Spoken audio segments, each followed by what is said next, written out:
Hello বন্ধুরা, মৌমিতা রান্নাবাটি চ্যানেলে সকলকে স্বাগত। তো আজকে হচ্ছে চিকেন স্টাইলে এঁচোড়। আমরা সবাই এঁচোড় খেতে পছন্দ করি, তাই আজকে তোমাদের সাথে এঁচোড় রান্না করা দেখাবো। তো চলো রান্নাটা কেমন করে করেছি তোমাদেরকে দেখিয়ে দিই। এঁচোড়টা রান্না করার জন্য আমি এঁচোড়টাকে কেটে ধুয়ে পরিষ্কার করে নিয়েছি, আলুও কেটে নিয়েছি। এবার এঁচোড়টাকে আমি সেদ্ধ করে নেব।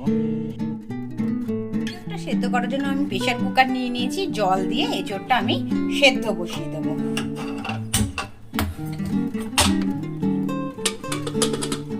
এঁচোড়টা আমি সেদ্ধ করে নিয়েছি, জল ঝরিয়ে নিয়েছি। এবার চিকেনের মতন করে আমি একটা বাটির মধ্যে এটাকে ঢেলে ম্যারিনেট করে নেব। তার জন্য দিয়েছি দেখো পেঁয়াজ রসুন বাটা, জিরে গুঁড়ো, ধনে গুঁড়ো, হলুদ,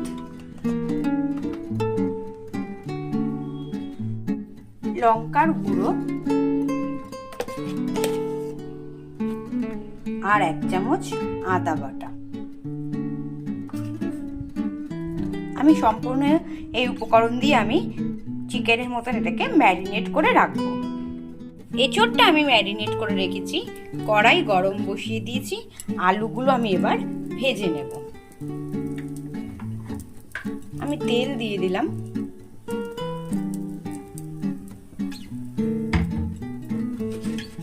ফোড়নে দেব তেজপাতা,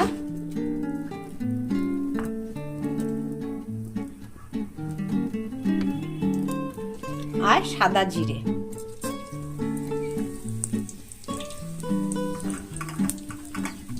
এবার আলুগুলোকে আমি ভেজে নেব। আলুটা আমার বেশ ভালো করে ভাজা হয়ে গেছে।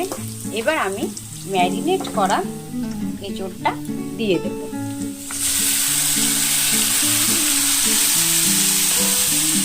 এবার এই এঁচোড়টাকে ভালো করে কষিয়ে নিতে হবে।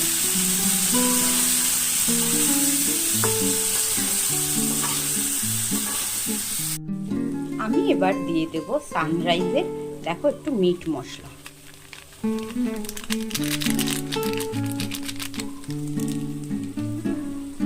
আর দেব একটু ঘি।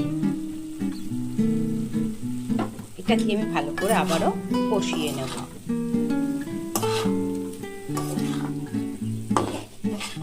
এঁচোড়টা আমার কষানো হয়ে গেছে। এবার আমি গরম জল করে রেখেছি, এবার দিয়ে দেব।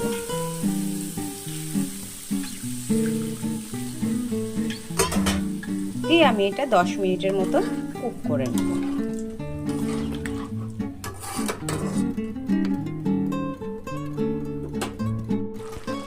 15 মিনিটের মতন আমি রান্না করে নিয়েছি। আমার সমস্ত এঁচোড় এই দেখো আলু সমস্ত সেদ্ধ হয়ে গেছে। এবার আমি নামিয়ে নেওয়ার আগে দিয়ে দেব একটু স্বাদ মতো মিষ্টি, আর দেব সানরাইজের গরম মশলা।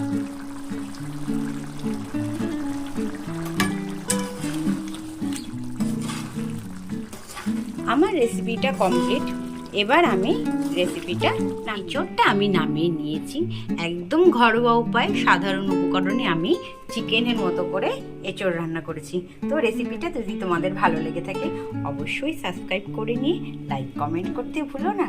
দেখা হচ্ছে পরের ভিডিওর সাথে। ততক্ষণ ভালো থাকো, সুস্থ থাকো।